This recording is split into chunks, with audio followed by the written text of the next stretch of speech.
People are driven by the search for better. But when it comes to hiring, the best way to search for a candidate isn't to search at all. Don't search, match with Indeed. The hiring process can be slow and overwhelming. Simplify hiring with Indeed. Indeed is your matching and hiring platform. With over 350 million global monthly visitors according to Indeed data, and a matching engine that helps you find quality candidates fast. Ditch the busy work. Use Indeed for scheduling, screening, and messaging so you can connect with candidates faster. Join more than 3.5 million businesses worldwide that use Indeed to hire great talent fast. Listeners of this show will get a $75 sponsored job credit to get your jobs more visibility at Indeed.com/PODKATZ12. That's Indeed.com/PODKATZ12. Terms and conditions apply. You're listening to the Archaeology Podcast Network. Hey everybody, Chris Webster here, and today we're going to have something a little bit different. We're going to play an episode from the Rock Art Podcast that released just a few days before this episode did. So if you're a APN Power listener and you've already heard it, sorry about that, but we got to cross-promote some of these shows because we feel like it's really good content and we want to introduce some people in our audience to possibly some other stuff on the Archaeology Podcast Network. Also, we turned 9 on December 1st, so that was our 9th anniversary. It's been a long run. It's been a good run. We've had over 5,000 episodes produced, and it's been just really awesome having all of you guys listen to our shows, and we really appreciate feedback. All right, without further ado, it's Dr. Alan Garfinkel, and he is head of the California Rock Art Foundation, host of the podcast, and I'm on with him, and we talk about gender and sex in rock art. You're listening to the Rock Art Podcast. Join us every week for fascinating tales of rock art, adventure, and archaeology. Find our contact info in the show notes and send us your suggestions.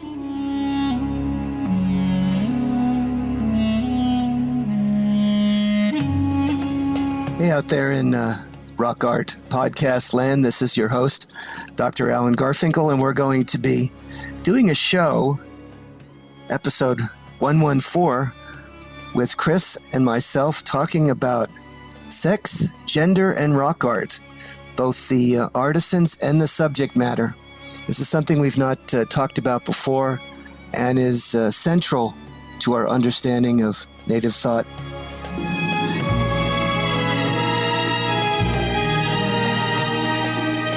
Welcome to the show, everyone. It's Chris Webster again, your usually producer, sometimes editor, and sometimes co-host of this podcast. And today we have another show where it's just Alan and I. So, Alan, what are we talking about today? How are you doing? Good, Chris. You know, I was reflecting on what we should talk about today, and one of the topics that we have not brought to bear or really touched upon, I think, in any of our former podcasts, of which there's always over 100 now, is the issue of sex/gender and rock art. And it is something that's near and dear to my heart. And so I thought that would be an interesting topic, and one that is certainly relevant and hasn't been extensively discussed. How's that? That's awesome. And yeah, I can't remember a time when we did discuss that. Now, to set the baseline, are we talking about sex and gender as it pertains to the creation of rock art or to the representation in rock art, or both? A little bit of both.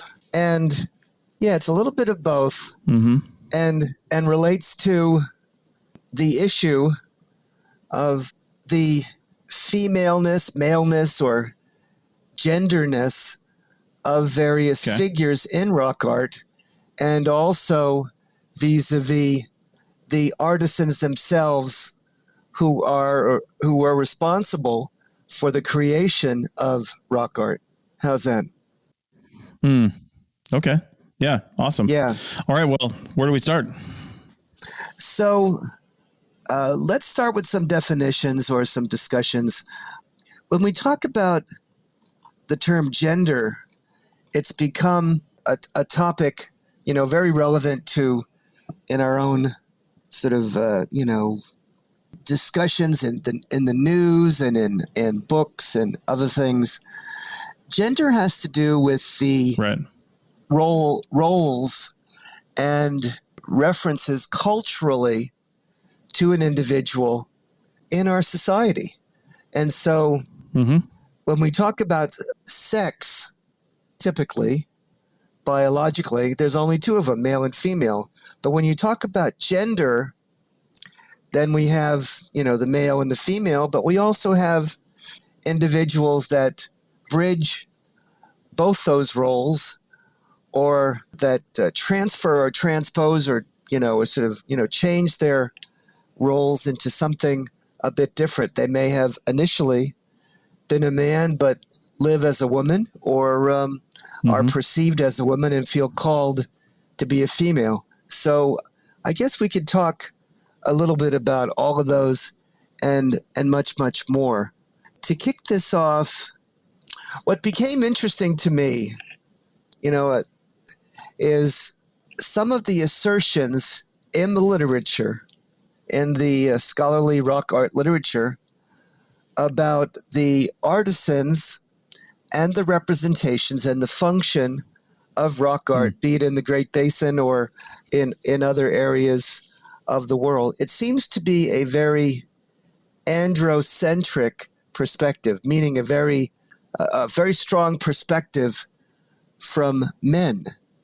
And the individuals who are scholars, certainly of rock art, have been predominantly men, overwhelmingly, and they seem to have a bias inbred in defining, referencing rock art imagery from a distinctively male perspective. Have you come across that, or is that something that you're familiar with, or no? Yeah, absolutely. On one of my other shows, the Archaeology show, we discuss, news items and archaeology that's making it in the news. And I swear there's been a lot in the past year for sure, but, leading up to this quite a bit, there's been a lot of articles and papers written about essentially, they had those fantastic headlines like rewriting history and, archaeological assumptions challenged and things like that.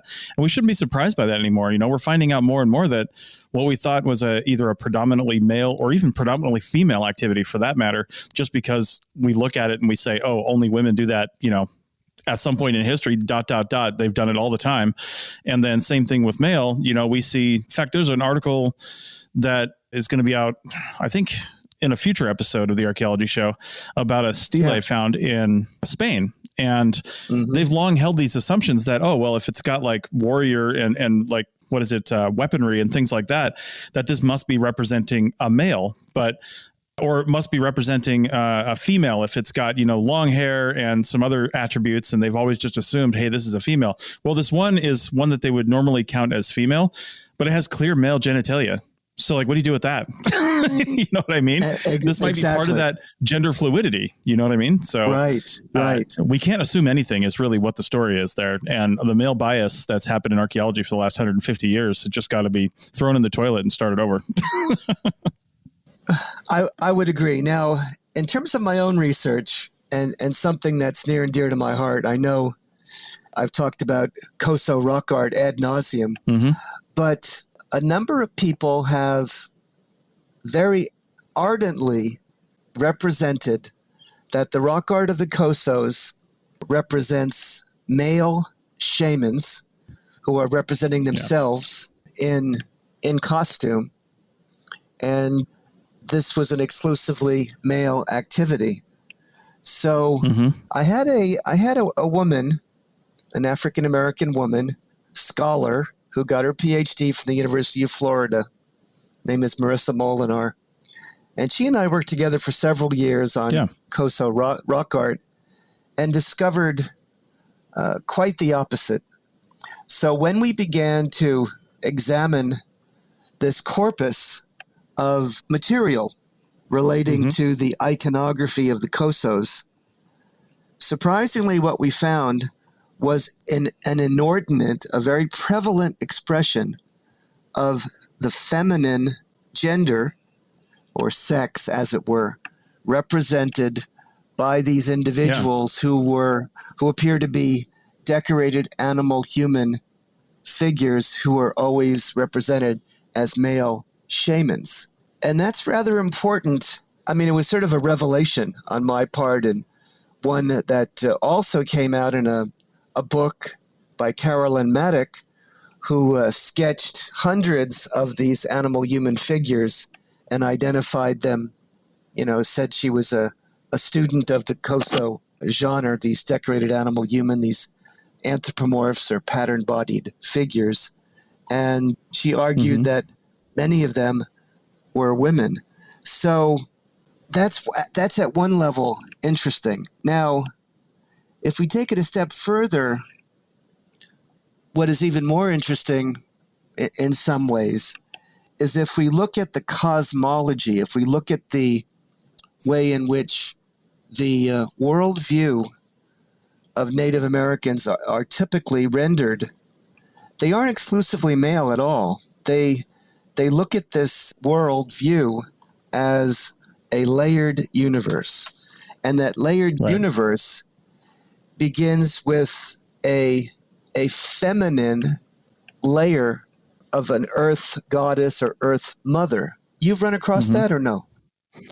Yeah. I mean, the concept of the earth mother or, Mother Earth, that whole thing seems to be pretty prevalent throughout lots of cultures, going back, the popular ones are obviously the Greeks and the Romans with their, Hera, and what was the other name of her? I can't remember, but either way, yeah, this seems to go back to a lot of cultures. So yeah, for sure.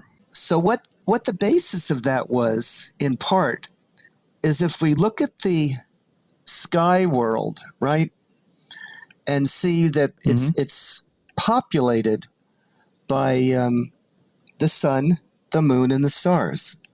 But as we view them moving about the heavens and seeing the transposition of day and night, what seems to occur is that canopy, that celestial canopy, turns and goes into an underworld, okay? And that underworld is the terrestrial realm that we live on. And then it appears again up in the sky. So it would be natural to have the feminine element appear, because it is only through women that we procreate and create life anew.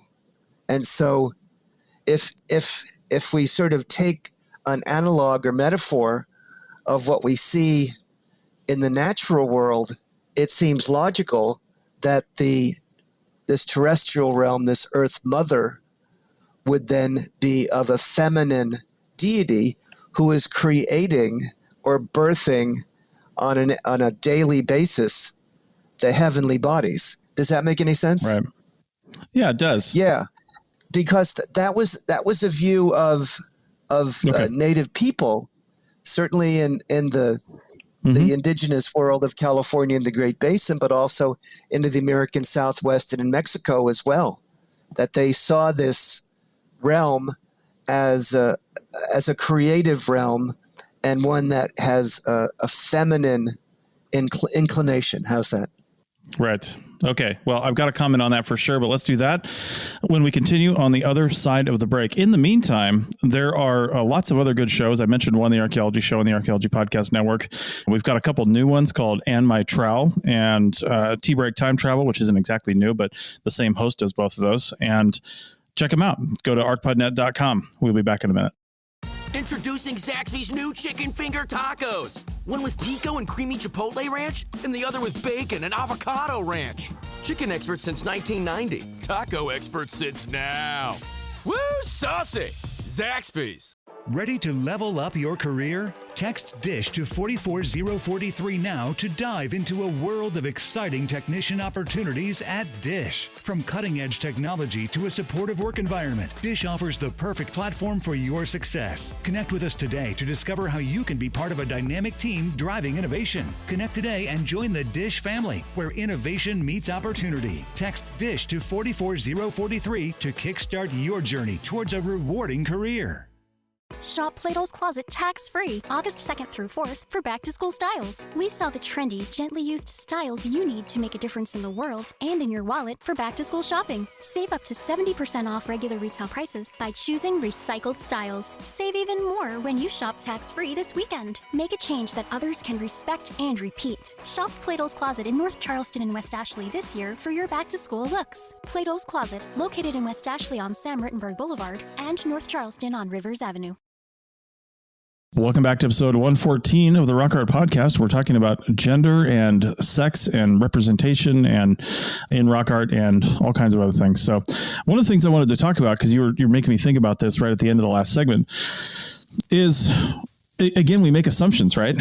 And sometimes all we have to go on are assumptions, and we have to, we find a limited amount of information in the archaeological record, and we have to infer the rest of it based on either something that we know of the culture, like maybe it's only a couple hundred years ago and we have some written, evidence or something like that of behavior, but we also have to take that with a grain of salt because the person who wrote that down had their own biases. But, and we look at history though, and we look at what we find through the lens of our own experience and our own surroundings. And I think modern archaeologists probably do that a lot less because we're aware of it. But like you said earlier, archaeologists 40, 50, 60 years ago, even some more recent than that are just older and keep doing this, are not aware of that. And they just keep making these assumptions, these biases, because the first assumption is the division between men and women, and the fact that sex and all that is treated like we generally think we treat it. Well, I want to say like 80% of people treat it today. Obviously, we've got a whole bunch of fluidity and a lot of things going on, but your standard man, woman makes a baby kind of thing. I mean, prehistorically, people have known that for hundreds of thousands of years, right? That's not a secret, but that doesn't mean that they stuck with that during all the other times. and representing those relationships in rock art would just be a logical next step. Exactly. And so what I was alluding to was trying to, give our listeners a taste of this indigenous cosmology and how that relates to rock art. So when we see these figures, they often possess genitals or genital symbology, so we know that either female or male. And surprisingly enough, it's ubiquitous. It's very, very prevalent in Koso rock art to find females. Now, the other element that's fascinating is when we think about certain classes of celestial objects, the sun and the moon. Well, the sun is always, not always, but often or frequently identified as a male. And the reason for that is because it's a strong, it's a hard, it's a intense energy producing phenomenon that dries things up and, has sort of this phenomenon so that it is a glaring presence. The opposite of that is the moon. And the moon is seen at night in a cooler, more melodious circumstance. And when native people, this is American Southwest, Mexico, the Great Basin, view the moon, they view it as a female. Now, why would that be? The reason that's a female is because it goes through various stages. When we see it crescent and gibbous and growing, and then vanishing and coming back. So it appears to be as though it is pregnant and birthing and then going through the cycle all over again. Now, interestingly enough, in Mesoamerican cosmology and rock art, in the American Southwest amongst the Hopi, just for one, and then in the Great Basin, there are certainly deities or supernatural beings that are feminine. And those beings are represented with gendered, sexed attributes that that tip it away, that show that we're dealing with a supernatural being, because it shows as an animal human figure. And sometimes it even shows the moon, the crescent moon, in association with this feminine figure. Amazing.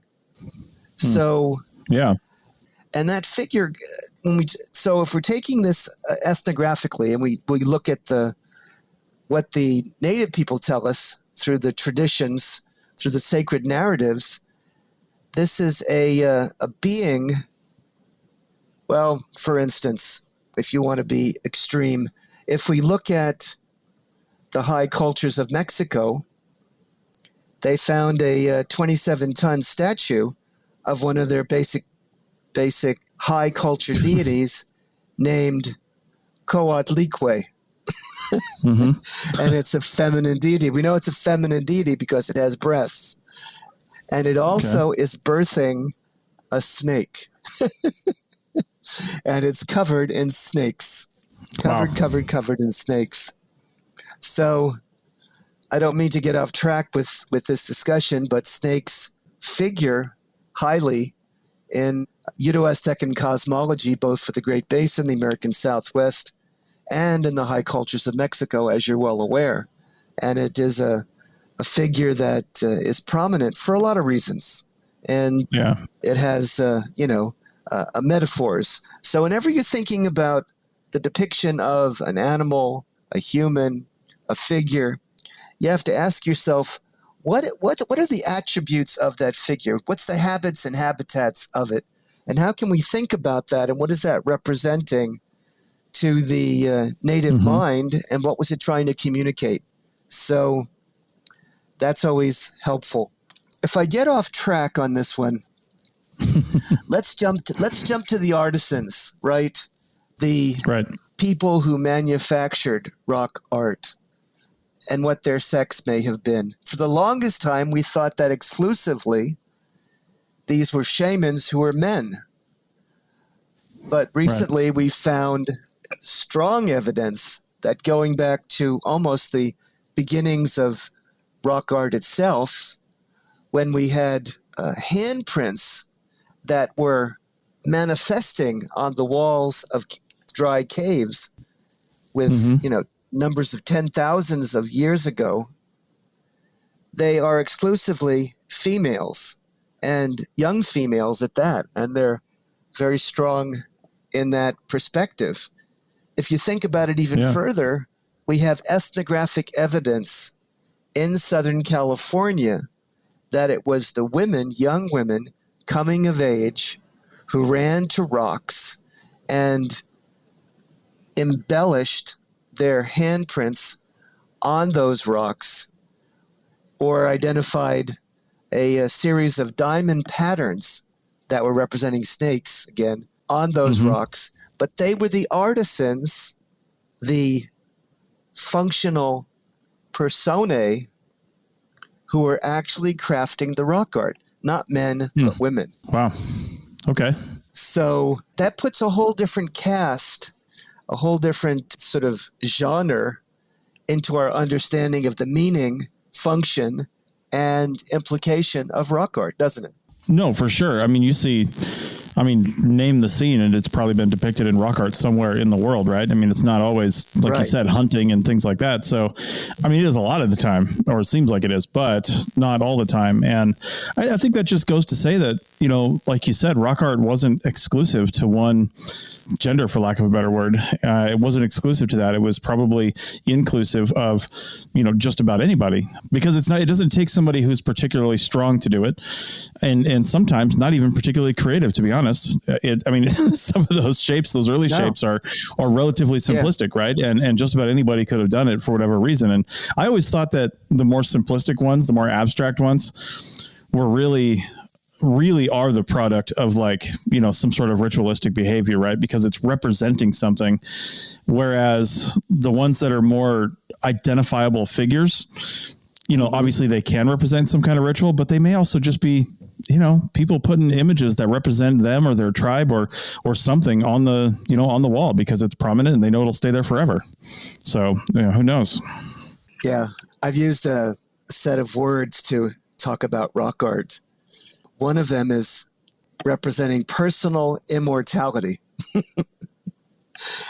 Nice. which is really what we have with rock art. It's a freeze frame of the thoughts and yearnings and passions of a people emblazoning the rocks, and in some cases having great permanence.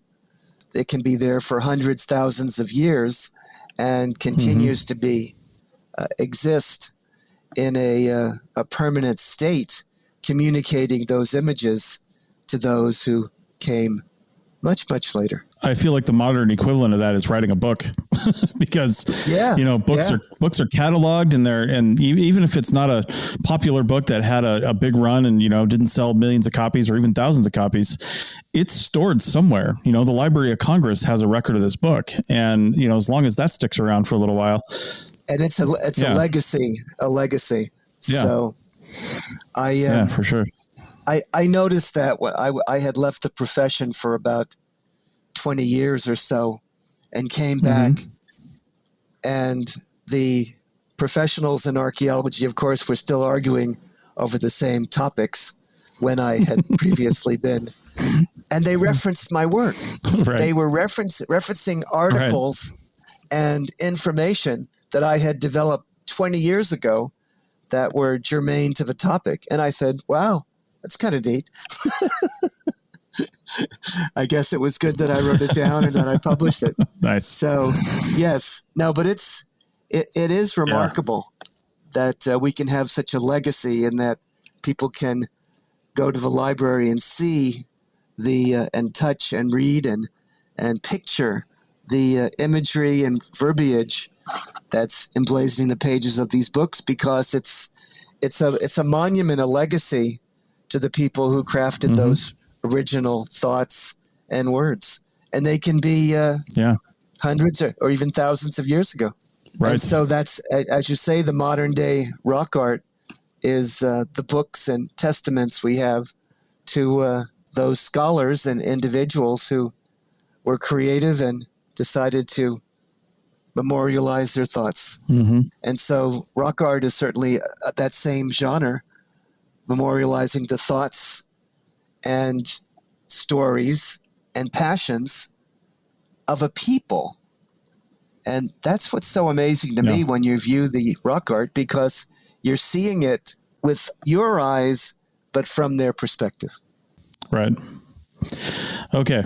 Well, with that, we're going to take a break. Hopefully there are some, ads or something within the break. Sometimes there are, sometimes there aren't, but it helps us out. In the meantime, go over to arcpodnet.com/members, and you can help us out with a membership that gets you membership to our Slack team, where we can, you can communicate with other members. We might be moving that over to Discord. Either way, it's a place where you can talk to other members and the hosts. And also we have a whole back catalog, including some of Alan's videos that are available to members at any time you want on our members only pages, right? Some of the video stuff that we've done, including some video podcasts, some live events, things like that. It's all on the pages for any member to see, regardless of when you join. So if you're listening to this in the end of 2023, if you buy an annual membership, we'll give you a coupon code and you can gift an annual membership for free. So it's buy one, get one free to a friend or family member of your choice. So we just want more people to be back there and have the conversation. We'd like the support, but we just want more members so we can, again, increase that community. So with that, we'll be back in a minute. Are you ready to launch your career to new heights?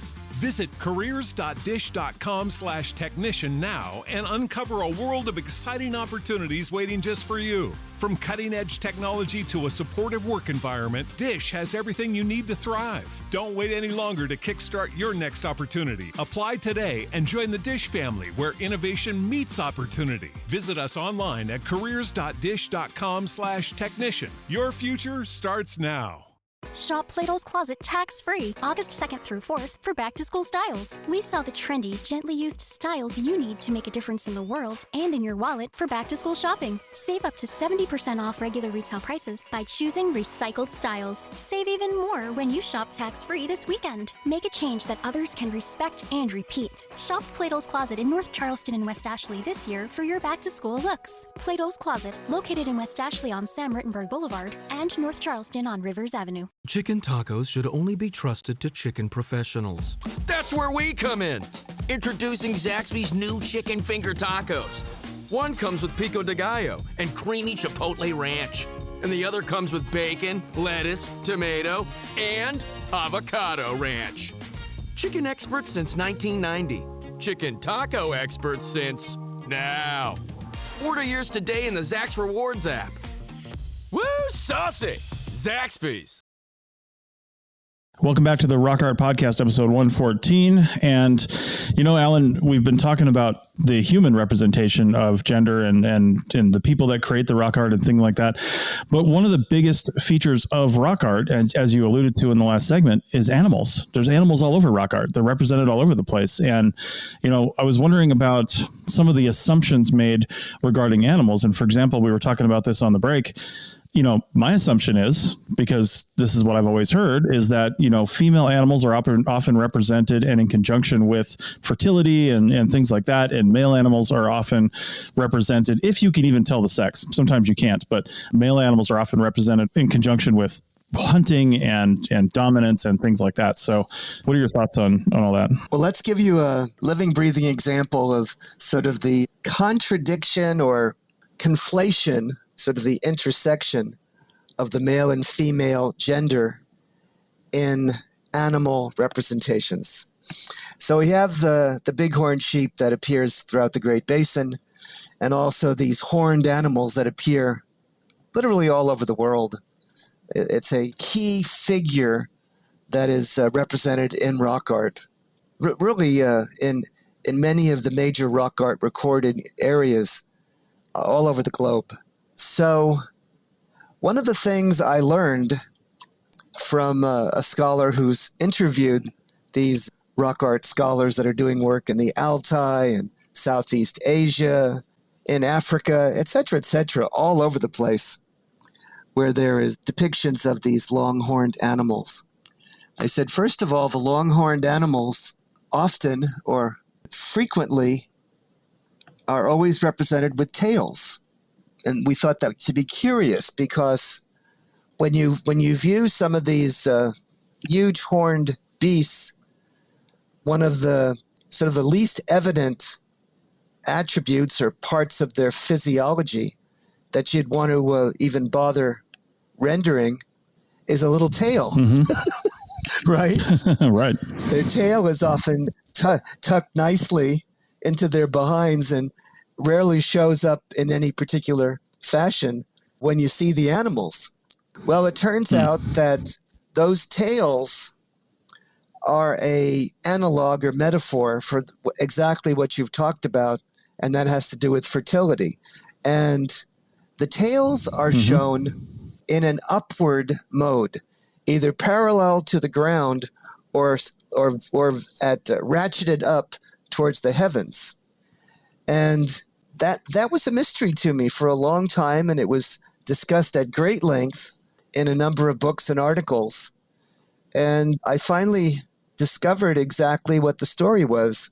When I talked to wildlife biologists about these horned beasts, specifically bighorn sheep and sheep in general, they told me the only time that these animals would have their tails erect is in a posture called flagging. And flagging is the female communicating to the male that they're open for reproduction and have the ability to procreate and produce an animal. So you have this horned beast, but yet we also have the fertility complement, this open, introduction regarding this mixture of metaphors And this happens all over the world. I was told from Aaron Barnia, who is producing a motion picture called the Ibex Code, who interviewed these scholars and said, yeah, well, all over the world we knew that. That's something that's common knowledge amongst experts who study rock art, that's what's going on. And I said, really? They said, well, yeah, of course. Why didn't you ask me?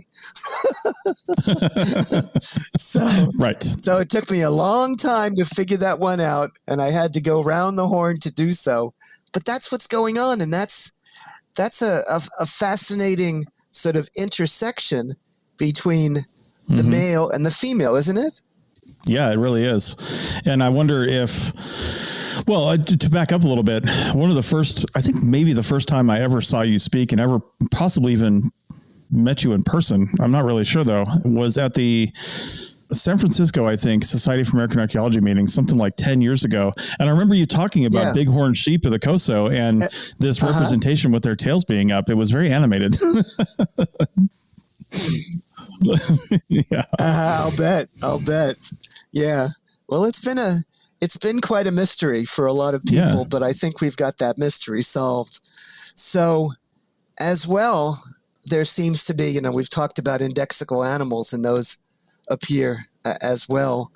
And they, of course, have metaphors of abundance, metaphors of creativity and creation and fertility, all mixed together with both male and female elements. Yeah. Part and parcel of that. When we look at these human or animal human figures, they have attributes that will tell you whether they're men or women anatomically. Men have penises and the women have the feminine genitalia. And the feminine genitalia is sometimes a couple of lines, sometimes it's pendant labia, sometimes it's an inverted V or a V the other way. Also, they show menstruation on females, and they show the hair bobs, the famous, Hopi sign of the women coming of age, and the Princess Leia hairdo that demonstrates they've reached a critical benchmark in their coming of age, and now they're able to menstruate, and they can get pregnant and are creators of life. And that is all intermingled in rock art. They show that in rock art. They show the hair, they show the menstruation, and they, of course, show a number of different symbols that are interconnected with anatomically with both human and animal human figures that will show us we're talking about creation, fertility, coming of age rites, all that intermixed. Does that make any sense? Yeah, it really does. Just shows shows the fluidity of the whole thing. You know what I mean? And but then also some commonalities, right? With the almost revering of women when they're able to, get to that point where they can reproduce. They've been, like I said, almost revered across the world as, creators of life. So that's definitely a commonality you see throughout lots of cultures. Yeah. And that's a good segue, because not only men, but women are shamans, ritual adepts who fashion rock art and are recognized as individuals who can reach or communicate and be liaisons with the divine, the divinities, the creator, the supernatural beings in the heavens, as well as connecting to the terrestrial realm and communicating the power and the connections and the healing energy to do just that. And who's better to do that than perhaps a woman who has a more effeminate, sensitive, creative posture than the rough and tumble men. Right. Yeah. Right. Wow. All right. Well, any final thoughts to wrap up this topic? Yeah, I think, and you've mentioned this from the very beginning when we started talking, that we have to go and revisit some of the pivotal sort of perspectives and assertions that are part and parcel of sort of the arcane knowledge regarding rock art. The exclusivity of men, the hunting element as being a major element, and an absence or diminution of the feminine and the representation of women. And so I think it's coming of age, and we're returning to a bit of a paradigm shift on that matter. So it's been an interesting dialogue, and I thank you for the opportunity to discuss this, Chris. Sounds good. Yeah, this is very interesting. If you've got any questions, hit us up wherever you found this podcast, and there's contact information on the show notes. If you can't find that, just go over to arcpodnet.com or archaeologypodcastnetwork.com and look for the Rock Art Podcast logo on the main page there, and then you can go to any show and take a look at the notes and take a look at the links that we have in there. So with that, I think we'll go ahead and say goodbye. Again, leave comments if you can, and we will see you next time. See you on the flip-flop, gang. Thanks for patching in. And happy holidays. That's right. Happy holidays. Oh, let me say one more thing. If you're listening to this on the day this comes out, it is the 9th anniversary of the Archaeology Podcast Network. We turn 9 on December 1st. So there we go. I just had to throw that in at the last minute. All right.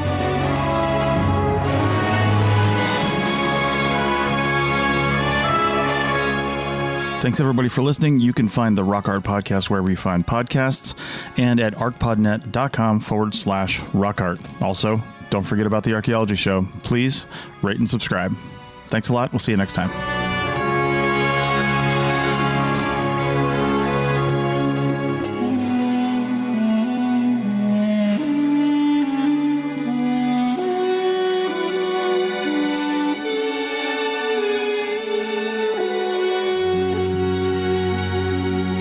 This episode was produced by Chris Webster from his RV traveling the United States, Tristan Boyle in Scotland, DigTech LLC, Cultural Media, and the Archaeology Podcast Network, and was edited by Rachel Roden. This has been a presentation of the Archaeology Podcast Network. Visit us on the web for show notes and other podcasts at www.arcpodnet.com. Contact us at chris@archaeologypodcastnetwork.com.